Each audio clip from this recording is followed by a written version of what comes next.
Lux presents Hollywood. The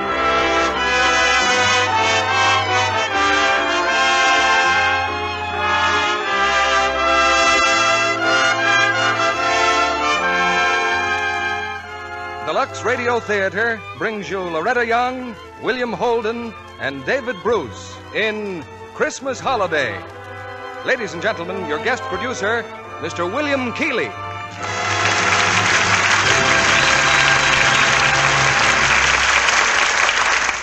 Greetings from Hollywood, ladies and gentlemen. Probably no modern writer has given us more extraordinary situations in his stories, more excitement and suspense and drama than W. Somerset Maugham. Tonight we bring you Universal's adaptation of his recent novel, Christmas Holiday, the compelling story of a woman whose life is shattered by a tragic crime, who finds herself caught between a hopeless love and a man who tries to free her from its bondage. That woman is portrayed tonight by one of Hollywood's outstanding stars, Loretta Young, making her 18th appearance on this stage. Co-starred with Miss Young is David Bruce from the original screen cast of Christmas Holiday. Also, William Holden, who just last week received his honorable discharge from the Army Air Forces and is making his first return appearance in radio. I had the privilege of following Bill's career when I was in the same branch of the service, and also the privilege of following the productions of this theater, broadcast overseas by shortwave. I can honestly say those broadcasts were as much of a blessing to men in isolated islands, steaming jungles, and waste deserts as a cake of Lux soap. And that is no exaggeration. If people knew how much small luxuries like a cake of Lux soap are appreciated overseas, I'm sure we'd all be doubly grateful for them here at home. Grateful, too, that Lux can bring us three fine stars: Loretta Young as Abigail, William Holden as Jerry, and David Bruce as Robert in Universal's Christmas Holiday. Our curtain rises on the first act.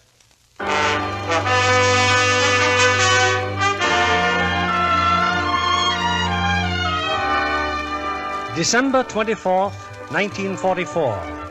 Through heavy skies, a transcontinental plane wings its way westward. Among the passengers are two young Army officers on holiday furloughs. Jerry, we'll be in Nashville in a few minutes. Why don't you change your mind and get off with me? I thought we weren't going to talk about it. Sorry, but you're my best friend, and we've got to talk about it. That telegram you got in camp. What was it? What did she say? Okay. She got married. She got married yesterday. She wishes me happiness. That's all it said. That's tough, Jerry. Yeah. Gonna use for a wedding ring? Here's one you can have cheap.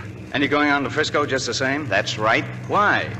Suppose you do see her. What good'll that do you? Look, Jerry, get off with me. We could have a terrific time.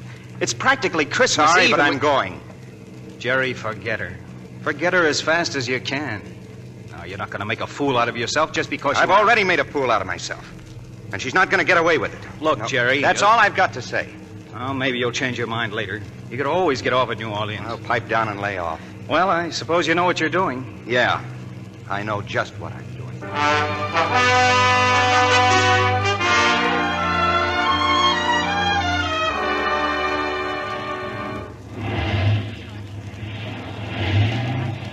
Say, I thought you said we were coming into New Orleans, stewardess. We're just outside of New Orleans, sir. This is our alternate airport. Oh.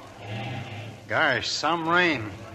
Lieutenant, wake up, Lieutenant. I guess I must have dozed off. We're making a landing just outside of New Orleans. Nothing wrong, just unfavorable weather ahead. Oh. How long are we laying over? We really don't know, Lieutenant. We're taking all the passengers to a hotel just in case we have to stay here for the night. Watch your step getting off the plane. And Merry Christmas, everyone. Merry Christmas.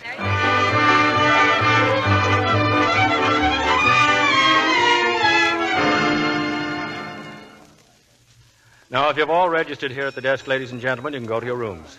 We're keeping in constant touch with the airport, and we'll advise you as soon as we learn anything. Oh, beg pardon, Lieutenant. Yes? I'm Simon Fenimore, the Evening Inquirer. You one of the party that made that emergency landing? That's right. Oh, anything happen? Anybody hurt? No, nothing happened. Not a thing. Oh, I was afraid of that. Thanks. Take your bags, Lieutenant? Oh, yeah. Room 1012. This way, sir. Look, you suppose I could get anything to eat down here? The dining room's closed, sir, but you can probably get a sandwich at the bar. Okay, here. You can go on up with the bag. Thanks, Lieutenant. Oh, hello, Lieutenant. You know, I've been watching you. Ha, what's the matter? Christmas kind of getting you down? Have a drink, Lieutenant. No, thanks. No? Oh, Steve. Yes, Mr. Fenimore? Double scotch, straight. Yes, sir. Oh, you sure you won't change your mind, Lieutenant? You're just a plain old chatterbox, aren't you? Now, look, I don't want to seem like that. Forget it. I'll leave just as soon as I finish my drink. Something's wrong, huh? I bet you I can guess. You figured on being in San Francisco bright and early Christmas morning, and here you are, trapped like a rat in New Orleans. Am I right? Well, I had sort of planned... I thought so. Planes all grounded, trains sold out. Wait a minute, I got an idea. If anybody can fix anything, I know the one who can.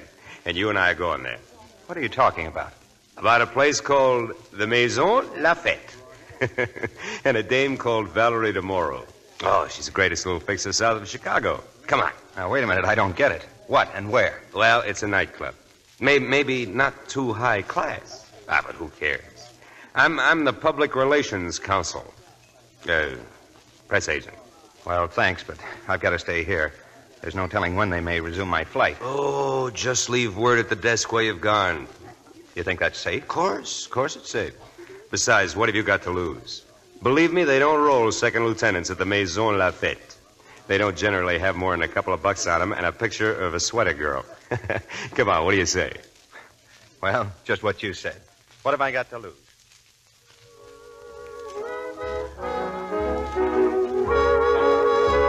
Well, here she is, Lieutenant.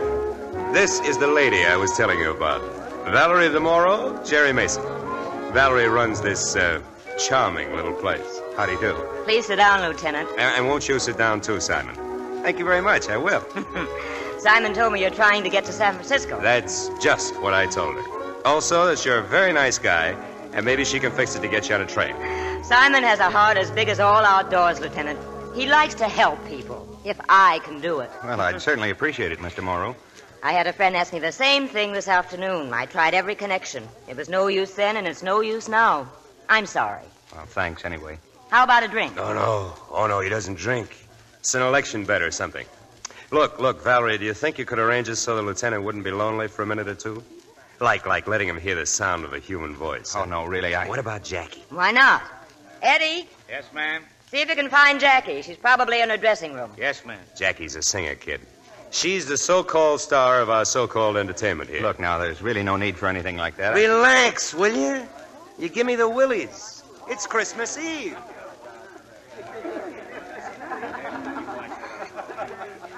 So you see, Jackie, Jerry here is what you might call an unexpected pleasure. Hello, Lieutenant. How do you do? His plane had to make a forced landing, sort of. Isn't that the way things always happen, Jackie? You're going along, and all of a sudden, boom, you got to make a forced landing.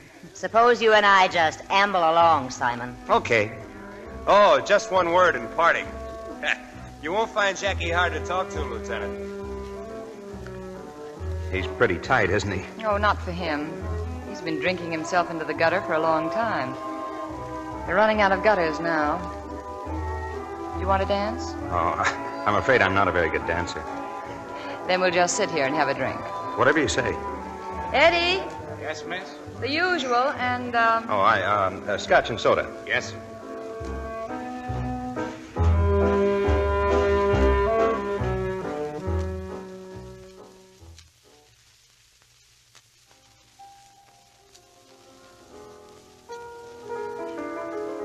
Well, having a good time? Oh, hello. Yes, fine.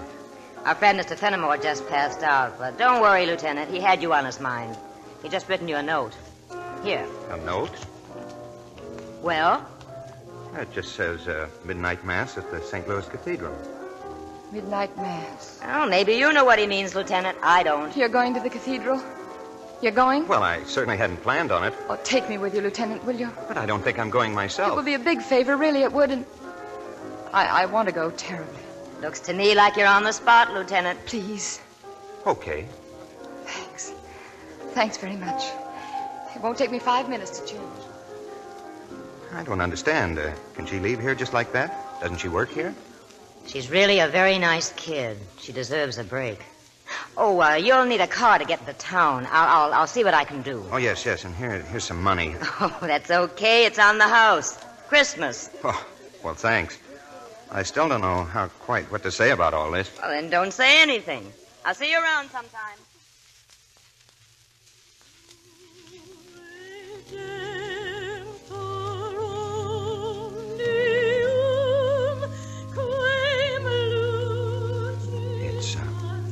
It's beautiful, isn't it? Yes. I never attended a mass before. I never knew what it was like. It's been a long time for me, too.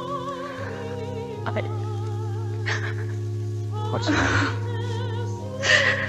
Nothing. But you're crying. Is there anything I can... No, please. Just let me alone.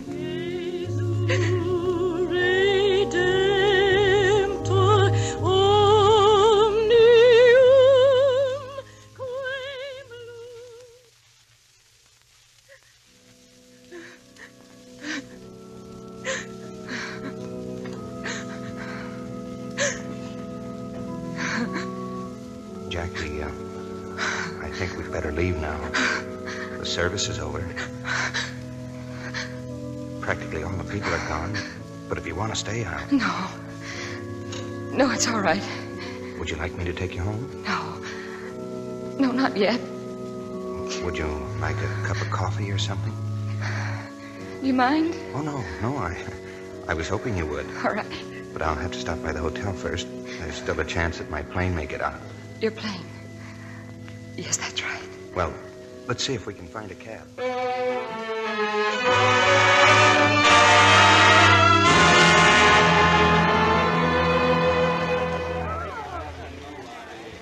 Well, Lieutenant, any news?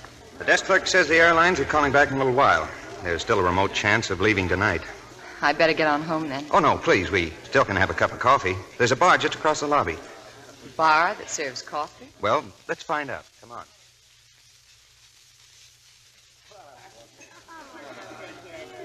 Well, we have one thing to be thankful for. The coffee's even blacker than the look the waiter gave us. How do you feel? All right. How do my eyes look? Very nice. Well, they're not red anymore. You know, Sorry I broke down like that in church. I've never cried like that before in all my life. And I didn't cry for the reason you may think. I didn't think anything. Do you mean Simon Fenimore didn't tell you about me? No. Well, I wanted to go to Mass with you because I thought if I did, I might become a part of it. Share something with some of all those people there in church. Some feeling or some praying, some forgetting. Well, you had a good cry, and that's supposed to help. Yeah. You know, I've been alone as long as I can remember. I was born in Maine. I lived there until I was 16, and then I came to New Orleans. You're sure Simon didn't tell you anything? Nothing. Well, my name isn't Jackie Lamont. It's Abigail Manette. I thought it best to change my name after the trial. You see, I'm the wife of Robert Manette. I'm Mrs. Robert Manette. Oh? 3 years ago, my husband murdered a man named Harry Jordan. He was convicted and sentenced to death. And then they changed it to life imprisonment. He's in the state prison right now. Look, there's nothing you have to tell me. Really, I want to talk. Really, I want to tell you. Robert and I had been married only about 6 months. I didn't think it was possible to be as happy as we were. Maybe I mean as I was. They wanted me to divorce Robert after he was convicted. They said it was shameful that I should still love him. As if you could stop loving just because it's shameful to love. That night he killed Jordan. He came home very late. I didn't see him until the next morning.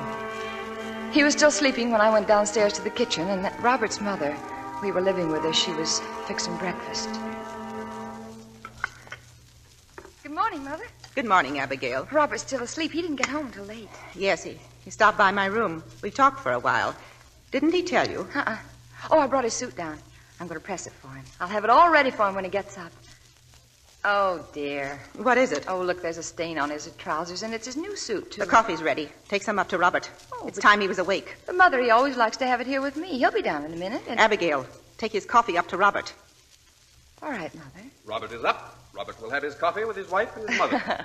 Then hurry up, darling. Good morning, Mrs. Manette. Good morning. And good morning to you, Mrs. Manette. May I breakfast in my robe? Sit down, Robert. If you look for your trousers... As I most definitely did. Well, I was just about to press them. Thank you, darling. Well, Mother, where is it?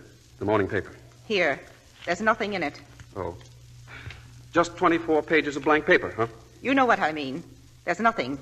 Nothing. You're sure? What's this nothing? Nothing what? Oh, you should know Mother by now. She says there's nothing. There's nothing. Sit down, sweetheart. You can press the trousers later. Well, except they'll have to go to the cleaners. There's a big stain, Robert.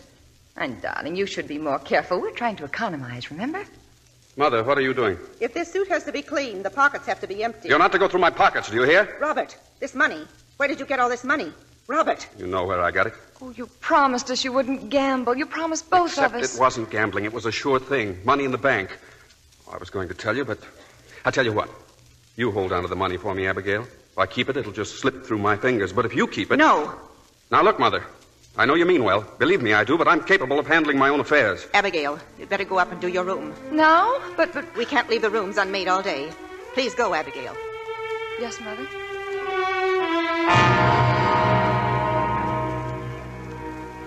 I was hurt and puzzled and so worried. I said nothing to Robert when he came to kiss me goodbye. Nor did I say anything during the afternoon when I saw Mrs. Manette slip into the backyard carrying Robert's suit. She went to the incinerator and threw it in, and stood there until it was consumed. When Robert didn't come home for dinner, I made up my mind to get at the bottom of this mystery at once. Mother. Yes, dear. I've wanted to talk to you all day. I must talk to you. What is it? What's it all about? What's what all about, Abigail? Well, this morning. About there being nothing in the paper. Nothing about what? And Robert's trousers. You burned the suit in the incinerator. Why? I burned his suit? Robert's suit? Yes. Oh, now I know what you're talking about. You remember that old blue velvet dress of mine? Well, I just decided I couldn't stand to look at it another minute. Robert's suit. I could get nothing more out of her. A little while later, we had a visitor, a detective. He asked us to tell Robert to stop by police headquarters. He said it was nothing important. I went to bed, but I couldn't sleep. 1,000 terrible thoughts stabbed through my mind, and then suddenly the bedroom door opened softly. I turned on the lamp. It's kind of late, isn't it? I'm sorry. Robert, are you all right? Where have you been? I'm all right. Why aren't you sleeping? Well, I've been worried about you, Robert. I got tied up. I wish people would stop worrying about me. What is it now? There was a detective here to see you. What did he want? He said you should go to police headquarters tomorrow. Okay, I will. Why? I don't know. Robert, what are you trying to keep from me? It's nothing. But, Robert, please, I want Please, to know. Abigail, it's nothing. If there's anything wrong, Shut darling... up! Shut up and let me alone!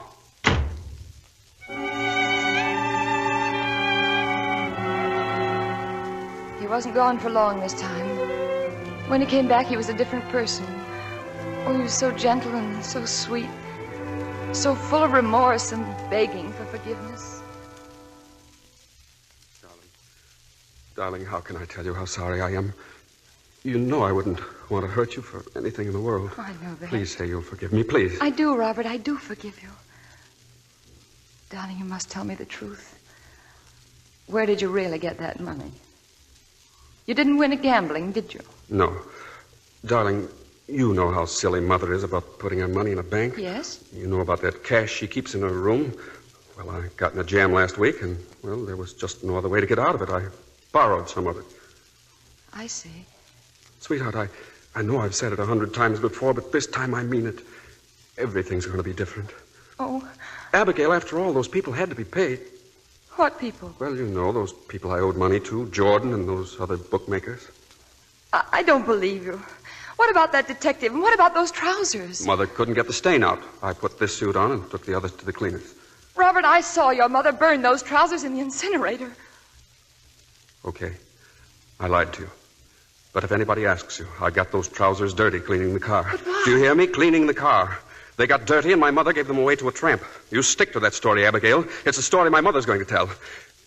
And about the money, if anybody asks you, you never saw that money. You never knew I had it. My life may depend upon it. No. Abigail, if you ever loved me. I don't know what you've done, Robert. I can't help myself. I'll always, always love you.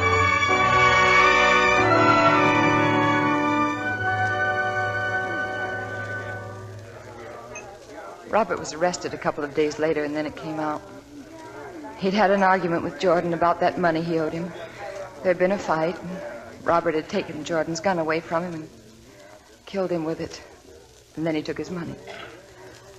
The charge was first-degree murder. Oh, it must have been awful. Is there anything I can do? No, not a thing. You're a nice person, Lieutenant. Lieutenant Mason. Lieutenant Mason. So that's you, isn't it? Lieutenant Mason. Oh, excuse me a second, please. I'm Lieutenant Mason. About your planes, sir. The desk told me to tell you there'll be no planes out of New Orleans until tomorrow. Tomorrow? Oh, well, thanks. Thanks very much. Well, where were we, Lieutenant? You were saying I was a nice guy. And you are. And it's late, and it's time for me to say goodbye. Where are you going? I don't know. Maybe home. Maybe back to the Maison Lafayette. I'm tired. I'm awful tired. Look, the bellboy just then. My plane's leaving in 30 minutes, so that leaves a perfectly good room going to waste upstairs. Why don't you use it? Are you sure your plane's leaving? I'm sorry, I didn't mean to say that. All right. I just thought that, well, you do look tired and something upset you terribly in I the thought I church. explained all that in my own vague sort of way. Yes, you did. Let's skip it then. I'll see if I can get a cab. Oh, Lieutenant. I'll surprise you. I'll take that room. Oh, swell. I'll have them send my bags down.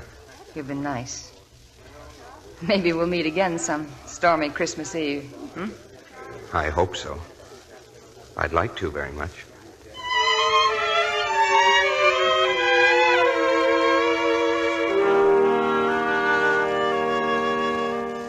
You're not checking out, Lieutenant? No, but I won't be back tonight. I've loaned the room to a friend of mine. But your baggage, sir? Check it down here, can't you? I'll be back in the morning. Well, yes, if you wish. Thanks. You see, Oh, would you care for the morning paper, sir? They just came in. I was just looking at that headline. Manette escapes from state prison. Yes, that Manette fellow. He was in there for life. It was quite a sensational case. Good family, you know. Oh, they'll catch him all right. Yes. Yes, I guess they will. Well, good night. Good night, sir. Merry Christmas.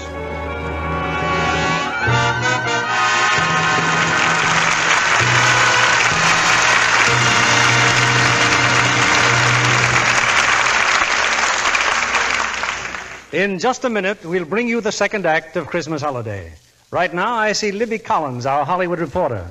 What's new tonight, Libby? Well, it's news when a famous singing star has a brand new type of role in her latest picture, isn't it, Mr. Keeley? Well, that must be Deanna Durbin, if I know my movies. Mm-hmm. The picture is Universal's Lady on a Train, in which Deanna's co-starred with one of our stars of this evening, David Bruce. It's a mystery thriller, and I understand Deanna does a fine job as an amateur lady sleuth. And wait till the women in our audience see the clothes she wears. A wardrobe specially created by 3 of Hollywood's most famous designers. Wouldn't that make even the men sit up and take notice, Mr. Kennedy? Well, Libby, Deanna certainly has the looks and personality to set off a beautiful wardrobe, but it was her close-up shots that gave me the thrill. One of the loveliest complexions in Hollywood. A Lux complexion, Libby. I was waiting for you to mention the fact that Deanna's a Lux girl. She always uses Lux toilet soap. Says it gives her skin real beauty care. Of course, Libby. That's the reason 9 out of 10 lovely Hollywood stars use Lux toilet soap regularly. Active lather facials are so quick and easy that busy women everywhere can depend on them. Here's all you do. Cover your face generously with Lux Soap's creamy lather and work it in thoroughly. Rinse with warm water, then cold, and pat with a soft towel to dry. That's Deanna Durbin's daily complexion care. It really makes skin lovely, as she says. Recent tests show that. Actually, 3 out of 4 complexions improved in a short time with this gentle daily care. If you haven't tried Lux toilet soap, why not begin tomorrow? See if you aren't delighted with the new smoothness and softness Hollywood's own beauty care gives your skin. We pause now for station identification. This is CBS, the Columbia Broadcasting System.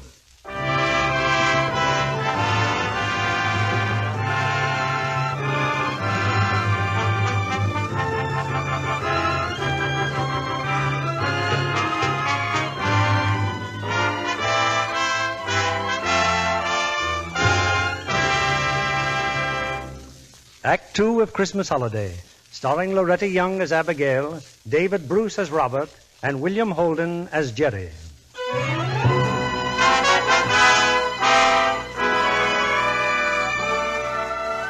It's early the following morning. Through the fog and rain, Lieutenant Jerry Mason makes his way back to the hotel. In the deserted lobby, still piled on the desk, is a stack of morning newspapers, their headlines blaring out the war news. And in type not much smaller, the escape of a murderer named Robert Manette. In room 1012, a girl who married Robert Manette is about to check out.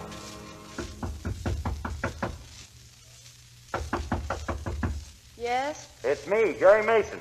Who?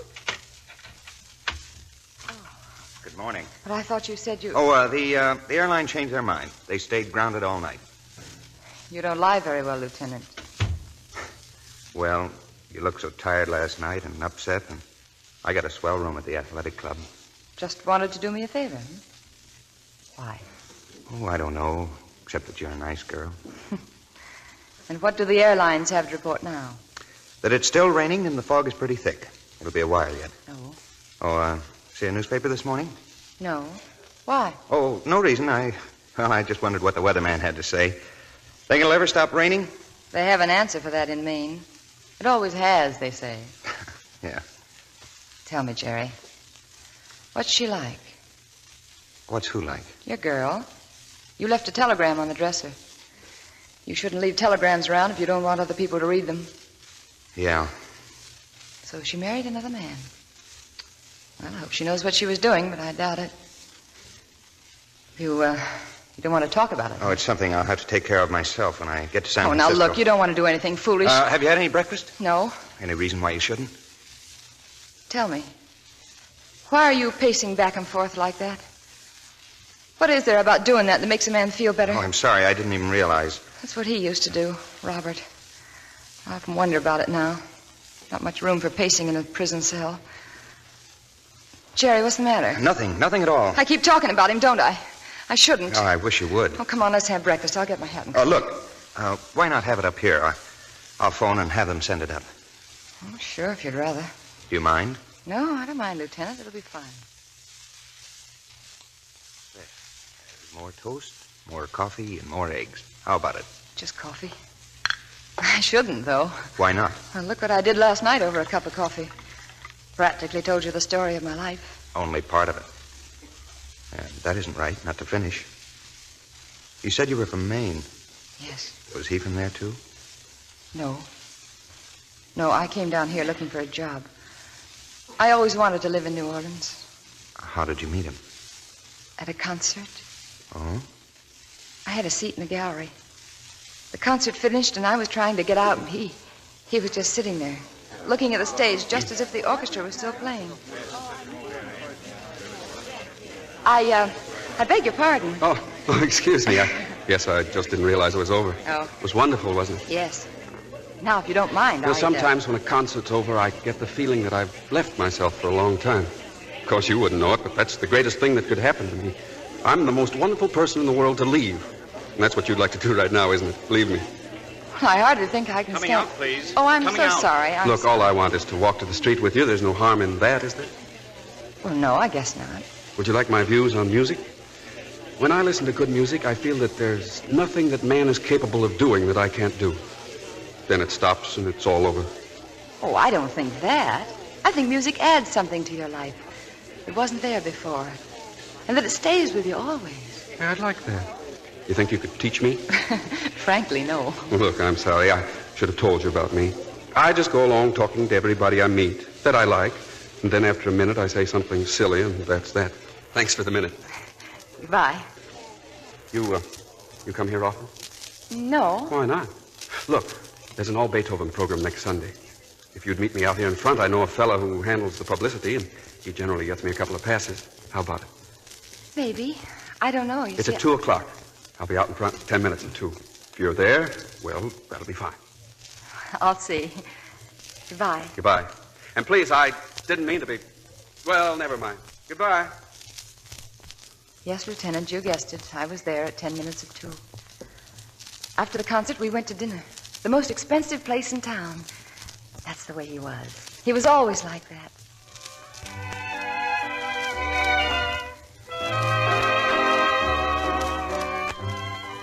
You keep looking at your wristwatch, Abigail. Well, that's because I keep thinking of a stack of envelopes at home. I have to have them all addressed by morning. Why? So I can get paid. So I can eat. Well, you've got something there. I told you I worked in a stockbroker's office, didn't I? Yes. But I just got fired. Oh. I get fired all the time. You don't know much about me, do you? Well, a little. I'm very observant. All you really know is that my name is Robert Minette. Now, does that name mean anything? Well, isn't there a Minette Park down by the river? Yes. And a Minette Street, and there used to be a Minette Mansion. My great-great-grandfather was Governor General of Louisiana before there was a United States. For 150 years, there hasn't been anything going on around here that a Minette... Well, it does something to you to get standards set for you and ideals and ambitions that, well, that you just know are too high for you. You're a Minette, so they expect you to set the world on fire. Except I don't have a match. You do understand that? Yes, I do. Well, then you're a genius, because I don't. Anyway, now you know why I am the way I am. Oh, what's the matter with the way you are? If you think I'm going to tell you, you're wrong. You haven't caught on to a very important thing. What? I'm doing my best to get you to like me. Now, which do you like better? The person I pretend to be or the person I am? Oh, the person you are. You're making a terrible mistake. I don't think so. Well, if you really don't think so, that'd help an awful lot. Come on, let's dance.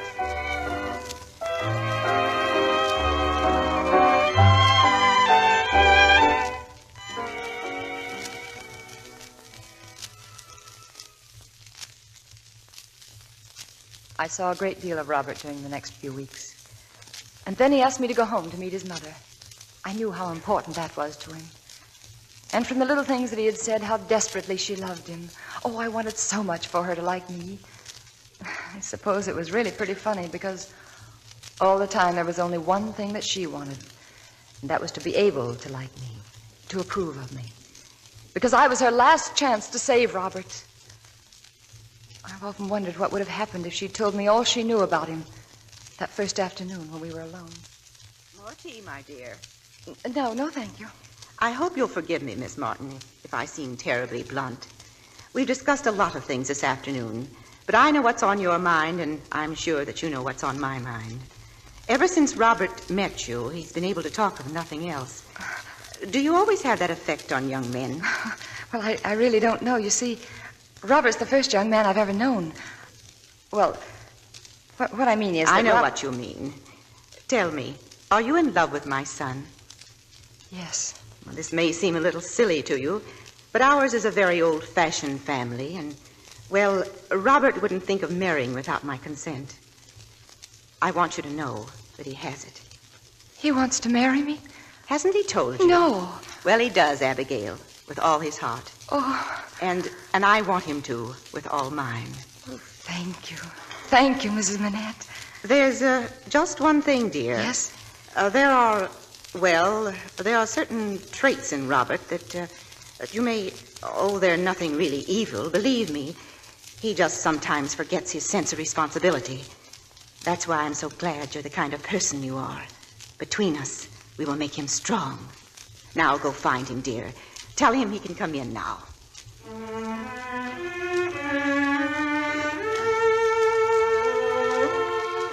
Later, when we were alone, Robert said he wanted to take me someplace. That was very important that we go. Cafe, he said. Not a shabby place, just a cafe. He often talked in silly little riddles like that. I just laughed and went with him. Have a good look, Abigail. This is the den of iniquity I used to spend so much of my time in. I see. You know, your mother warned me about you, Robert. Oh, I can tell you much worse things about me than she can. You see, I know more about the subject. Abigail, do you think there's any hope for me? Well, maybe. Robert, what is this place? Hangout, gamblers, bookmakers. Why do they have to make it so uncomfortable for themselves? It's so full of smoke. Oh, it's a law. Don't ask me why, but it's a law. I came here to look it all in the face and say goodbye. Do you believe me? Yes, of course I believe you, darling. Look, up there at the bar, that big fella. Yeah? That's Harry Jordan. Who? Jordan. He's probably the biggest bookmaker in town. I've seen him lose as much as $30,000 in... I guess I do get a little too excited over something that doesn't mean anything to me anymore. Well. Mr. Robert Manette, in person. Oh, hello, Simon. You know, you haven't been honoring us with your presence lately. Oh, but now that you're back, all is forgiven. Isn't that right, Miss Martin, Mr. Fenimore. Oh, how do you do? Yeah, they tell me our friends the bookies are arranging one of those sucker traps at the racetrack tomorrow. You know anything about it? No. Oh, if a fellow was sure he could clean it up. But that's the trouble with these dirty crooks. You never know when they're on the level with their crookedness. Isn't that right, Miss Martin? I don't know what you're talking about. Why don't you ask Robert? I don't think I know anybody who can explain things more clearly to a beautiful girl than Robert. Why don't you just get along, Simon? Yeah, I've got to go to the paper anyway. Got a lot of good stories to write. Fire of mysterious origin. Bad boy meets good girl. Damage estimated at $3,000. I can't tell you what an interesting life a reporter leads. You're getting way out of line, Simon. I don't mean anything. See you later. Goodbye, Miss Martin. I'm sorry, darling. He isn't really a friend of yours, is he? No, just a newspaper reporter I happen to know. Oh. Abigail, I'm trying to punish myself. I wanted you to see how rotten I've Darling, been. you mustn't. It's all right now. It's all past. You'll believe that. You'll help me. Darling, I love you. Let's get out of here.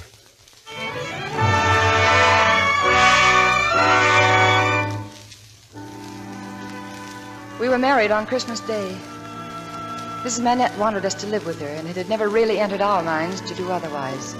She was completely happy, and so was I. And then, overnight, everything changed. Robert was arrested for the murder of Harry Jordan. Mrs. Manette still had the money she'd found in Robert's trousers. One morning while she was out, 2 detectives came to the house. When Mrs. Manette returned... What happened, Abigail? Did they find the money? What happened? Nothing. They didn't find anything. Oh, thank goodness. I saw their car here. I kept walking around the block until they left. They didn't find the money, Mother, because I did. What do you mean? Sewed into the lining of the draperies. I had to hide it, Abigail. Robert must have a good lawyer. Lawyers cost money. Well, I destroyed the money. I burned it. Oh, no. We could never use that money, Mother. Abigail, I swear to you by all my love for Robert and for you that he did not kill Harry Jordan. You know and I know, Mother, that he did. Are you going to turn against him, too? From the day you married him, you closed your eyes to what it was all about, to what he was all about, selfishly, just so you could be happy. He needed your strength, not your love. That's why I let you marry him. And all you gave him back was his own weakness. But, Mother, I didn't know. There was no way for me to know. You were blind because you wanted to be. It might have hurt you to know that Robert is what he is. Oh, no. If you had been willing to be hurt for his sake, you could have saved him. I love Robert.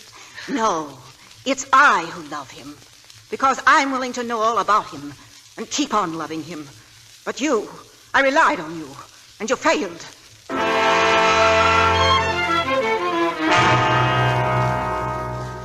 The trial was short. Robert had confessed. We walked out of the courtroom together, Mrs. Manette and I. Neither of us could say anything. But outside, on the steps of the courthouse, suddenly she whirled and faced me. You killed him! You killed him! You killed him! Well, that was about a year ago, Lieutenant. She left here and went to New York. Housekeeper for some wealthy family. And what happened? It didn't make you feel different about him? About Robert? No. No, for a while I'd visit him in prison as often as I could, but then... Oh, excuse me. Hello? We have some good news for you, Lieutenant. All planes are resuming schedule at midnight. Not until midnight? I'm afraid not, sir. There'll be a limousine leaving here for the airport at 11:30. Okay, thanks very much. Well, looks like I'll be on my way tonight. It's funny, it stopped raining and I didn't even notice. Shows what an interesting talker I am. Well, I'll run along now. It's been nice meeting you, Jerry. was even nicer of you to listen to me. Good luck. Thank you. I guess I should say Merry Christmas. Except it isn't, is it? Oh, sure. And thanks for the use of your room. Goodbye. Goodbye.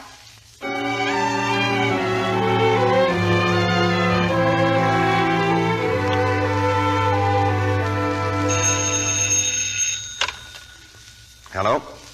This is Simon Fenimore, Lieutenant. Say, that girl, Jackie Lamont, do you happen to know where she is? She was here, but she left about an hour ago. What do you want? Has something to do with those headlines in the paper? Yeah, maybe. Something like that. There's nothing wrong. There was something I wanted to talk to her about, that's all. Oh, did she see the papers? She hadn't when she left here. Oh. Well, thanks, Lieutenant. Goodbye. Okay, Simon. What did he say? I told you he wouldn't know where she was. Now, why don't you get out of here, Manette? My landlady wouldn't like this. Think of the wonderful story you can write for the newspaper. Escaped murderer hides out in reporter's room. Exclusive. At least you can put down that gun, Robert. Tell me again. The woman who runs that joint, what did she say? Okay. She hasn't seen her since last night when she went to the cathedral with that lieutenant. And what's wrong with that? What size suit do you wear? Look, Robert, the cops are looking for you all over town. And I want to shave, Simon. I want to look pretty when I see my wife again. Clean and pretty. You can understand that, Simon, can't you? Yeah, I understand. Well, I'll get on downtown. Help yourself to whatever you want. No, Simon. I'm staying here till it's dark. And you're staying with me. I went to a lot of trouble to see my wife. My wife who gets a job in a place like the Maison Lafette while I'm in prison. I've got things to talk over with her. You can understand that, too, can't you? What are you going to do? Just straighten out my family life, that's all. What time does she go to work at that place, the Maison Lafette? Oh, I guess about 9 o'clock. That's fine, Simon. And that's where we'll be tonight, you and I. 9 o'clock at the Maison Lafette.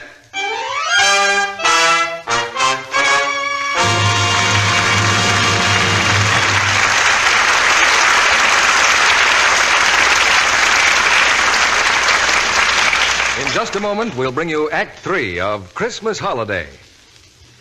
Was there ever a girl in love who didn't sometime or other ask this question? Come on and tell me, Jim. What was it made you fall in love with me? And 9 times out of 10, the answer goes something like this. Gosh, honey, I don't know exactly.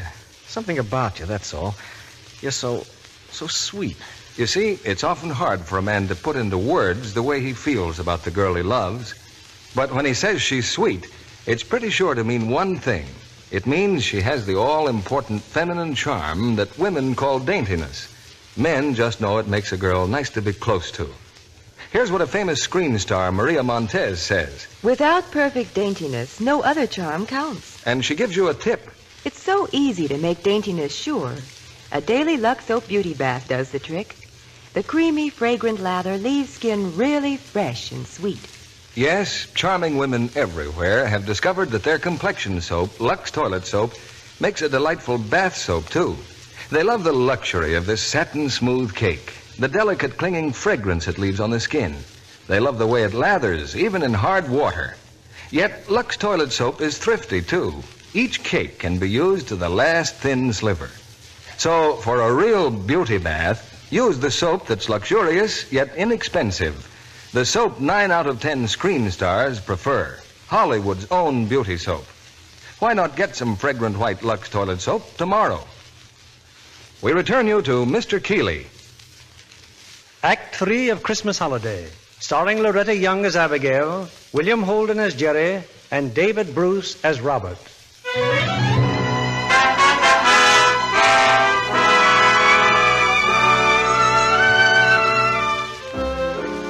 It's a few minutes before 9 o'clock at the nightclub called the Maison Lafette.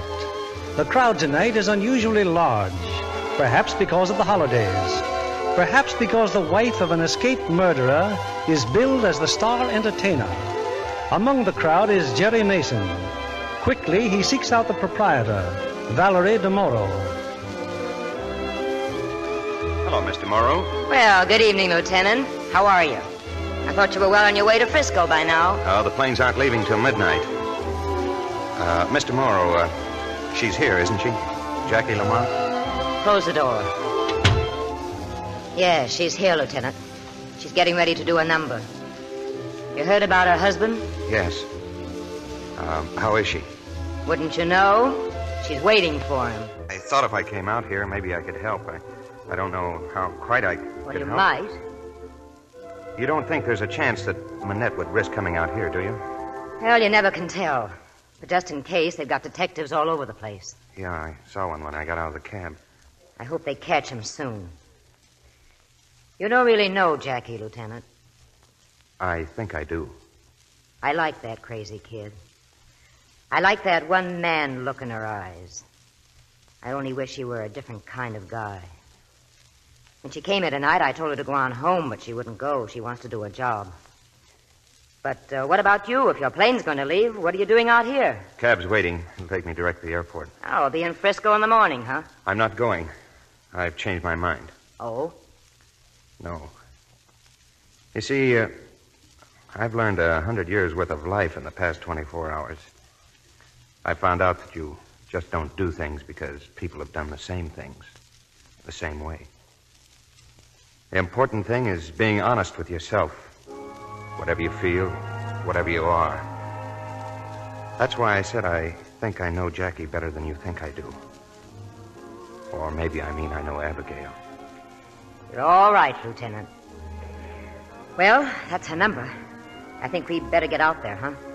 Coming, Lieutenant? Oh, yes, I'd like to watch it. The things you plan need a helping hand.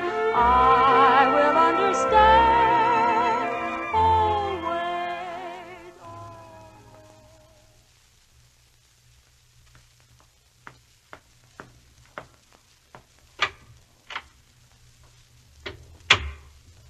Did they let you away that easy?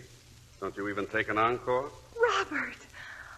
Oh, Robert, my darling. Oh, here, let me look at you. Let me look You at look you, well, Abigail. Abigail. Oh, no one has called me that. Oh, that's right. You're Jackie now, aren't you? Yes. Jackie Lamont. No, don't turn on the light. I like it this way. It's a nice effect. The moonlight streaming in the window and Simon here squirming against the shadows on the wall. Say hello to Jackie, Simon. I'm sorry, Jackie. Robert, we can't stay here. There must be a dozen detectives here looking for you. I keep telling him that. I keep telling him. I know to get they're out. here.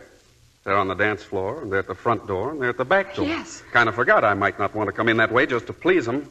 Simon and I use the window, and I'll go out the same way. We'll have to hurry. I can be ready in just a minute. And we'll need some money. Maybe Val Wait a will minute. give us You mean you want to come along with me? Why? Tell me that. Why? I've kind of had the idea the last 2.5 years that you'd gotten used to getting along without me. At least it looked like that, didn't it, Simon? Robert! I'll get the money. You're staying right here. What kind of a fool you think I am? You thought I'd rot in jail, didn't you? And you could do whatever you wanted to. Probably I'd never know. And even if I did, it wouldn't make any difference. There'd be nothing I could do about it anyway. Whatever made you think you could get away with it, Abigail? Robert, I love you, darling. I love you. I You love know, you. the way you say it, I could almost believe it. Say it a little louder. I'd like the press to hear it. Say it for Simon. There hasn't been a second that I didn't love you. Sure. Right here at the Maison Lafette. There's only one reason I've been working here. Only one. When it was all over the trial and everything, I saw that your mother was right. I should have kept you from doing those things you were doing, Robert. I was just as much to blame as anybody. I can still hear them call you guilty. Guilty. Guilty. I knew it was meant for me, too, and I wanted to die. But you were in prison, Robert, and you were alive. That's why I had to live like you and to suffer like you. People that I've met here had nothing but contempt for me. And that's what I wanted, was contempt and degradation. And now, darling, now do you know? This is my prison, Robert. But I'm not as strong as you are. I can't break out without you. I need you, darling. I've been holding on to you all this time, Robert, because I love you. They told me after the trial how my mother stood on the courthouse steps and slapped you across the face. It's time that I give you your reward, too. Anybody that loves as much as you do is entitled to a reward. Manette, don't. Manette, put down that gun. You've never loved anybody but me, Abigail, isn't that right? No one else but me. No. Of course, people don't understand. They never do. Why, there might even be somebody who thinks you didn't love me, that you enjoy your career out here. And maybe that's true. Maybe people are right. Maybe you're what they say you are, a cheap dirt... Stop it, Robert!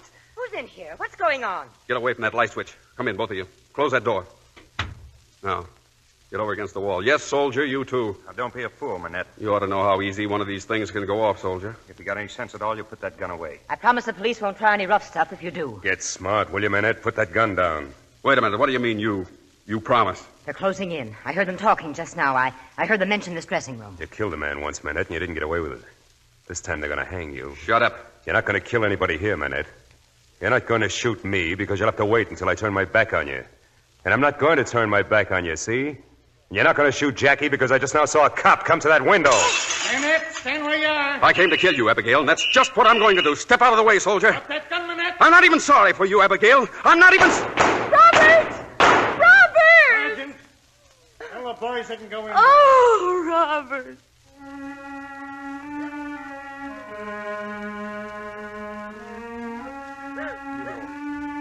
You know, I never saw you cry before. Not once. Oh, Robert.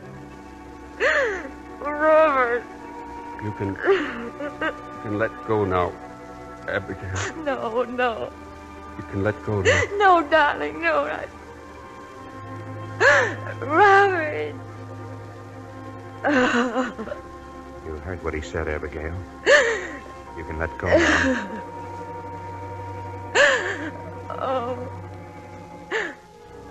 Oh, take me home. Oh, please, take me home.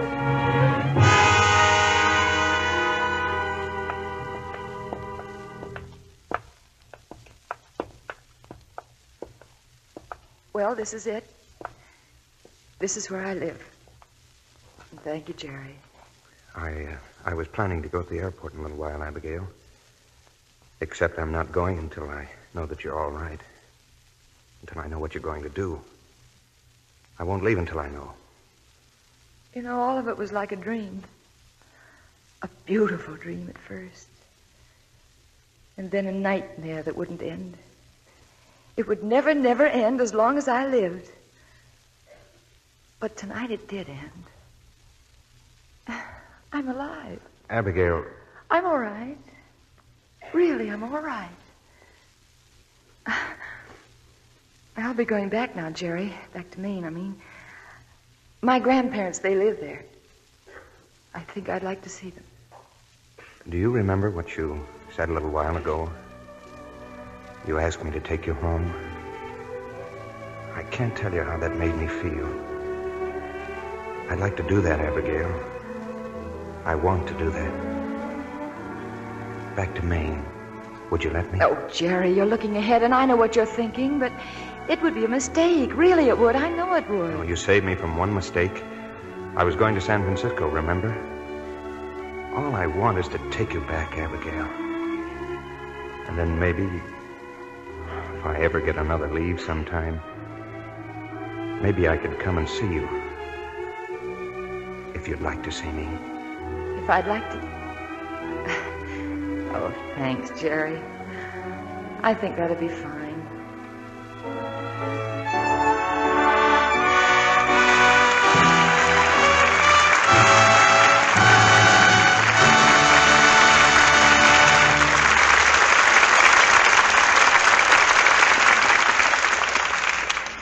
Now that we've had our Christmas holiday 3 months ahead of time, I think you'll all agree that every minute of it was a great experience.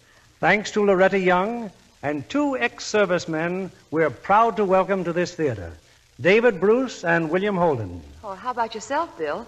Last time I saw you, you were in uniform, too, and with eagles on your shoulders. Well, Loretta, with your husband in the service, that makes this performance strictly GI. Right, boys? Yes, sir. Yes, sir. Oh, come, fellas, let's demobilize. You can treat the colonel like a human being now. He's just a producer. Quiet, Loretta. Here in Hollywood, you don't refer to a producer as just a producer. Or as a human being. Now, seriously, Bill, you must be glad to be making feature pictures with established stars again. I am, David. But I feel that I've directed some of the biggest stars in the world these last few years. Biggest stars in the world? The men of the Army Air Forces. Pilots, gunners, bombardiers, and ground crews. Men who have just completed the greatest performance in history. Oh, I think we'll all agree with you there, Bill. I missed meeting you in person in the Air Force, Colonel, but I saw your picture target for today, and it was really great. Were your Air Force pictures strictly for instruction purposes? That's right. We made pictures covering every detail of our activities, from taking off a bomber to coming out of a dive. Coming out of a dive, don't you just sneak out the back way? Tell us, Bill, do you think that motion pictures will be used for education in civilian schools from now on? I think they can be, and in many cases should be. Oh? They did wonders in the service. I think I could stand to go back to school again and brush up on my 3 Gs. Don't you mean your 3 R's? No, 3 Gs. Grable, Garbo, and Garson. You know, I'd sort of like to brush up on the Old West with Loretta Young. The Old West with Loretta Young? Yes, if the professor will give a showing of Along Came Jones. Oh, you mean her current Gary Cooper picture? Yes, but I wasn't thinking about Gary Cooper. Just Loretta. You mean you're falling for that Lux complexion, David? And he's not alone in that, Bill. Well, thank you, kind people. And I'm not alone in using Lux soap, either. Most of the people I know depend on it. It's a wonderful complexion care. And in return for those kind words, Loretta, Lux has a special treat for all of you next Monday night when we take you to colorful Hawaii for Universal sparkling comedy, It's a Date. Our stars are Brian Ahern as the wealthy bachelor trapped by love, Diana Lynn as the young, ambitious actress training for her first big role, and Gail Sundergaard as the mother who finds herself in the center of a mix-up fit to end all mix-ups. Who gets who and who gets what? Well, you'll hear the surprising answer next week. It's a date for Monday night, Bill. Thanks a million. Good night, sir. Good night, and our thanks to all of you.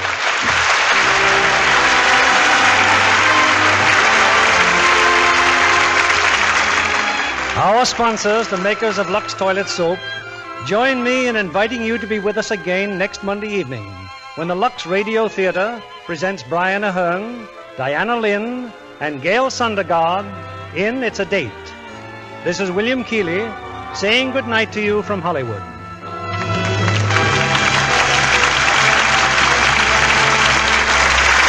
Every loyal American is interested in speeding our return to normal, overcoming shortages, and supplying Americans both here and overseas with things they need. So remember, we are still critically short of these very essential products, fats and oils. Waste fats are important not only to the manufacture of medicine for our wounded, but equally important in the manufacture of civilian goods. Automobiles, tires, vacuum cleaners and refrigerators, nylon, plastics, paint, soap, and scores of others. Housewives can render a vital service to their country by saving all waste kitchen fats, every drop, no matter how charred or discolored. Keep a tin can handy and deliver waste fats regularly to your butcher. He'll give you 4 cents plus 2 red points for each pound. William Holden appeared tonight through the courtesy of Paramount Pictures, whose current release is Duffy's Tavern. The war is over, but with millions of our men and women overseas, the Hollywood Victory Committee has pledged its continued support to the entertainment program of the USO. To date, almost 4,000 Hollywood performers, stars of screen and radio, have traveled millions of miles to brighten the leisure hours of our fighting forces. With the support of the entire motion picture industry, they'll continue to visit our occupation forces, just as they are currently entertaining wounded servicemen in hospitals and convalescent homes throughout America. This program of the Lux Radio Theater will be broadcast to our men and women overseas through cooperation with the Armed Forces Radio Service. Our music was directed by Louis Silvers. This is your announcer, John Milton Kennedy, reminding you to tune in again next Monday night to hear It's a Date with Brian Ahern, Diana Lynn, and Gail Sundergaard. 3 little words when you bake and fry mean surefire results. Rely on Spry. Rely on Spry for light, full-flavored cakes, tender, nut-sweet pastry, crisp-coated, digestible fried food. You can say that again. Rely on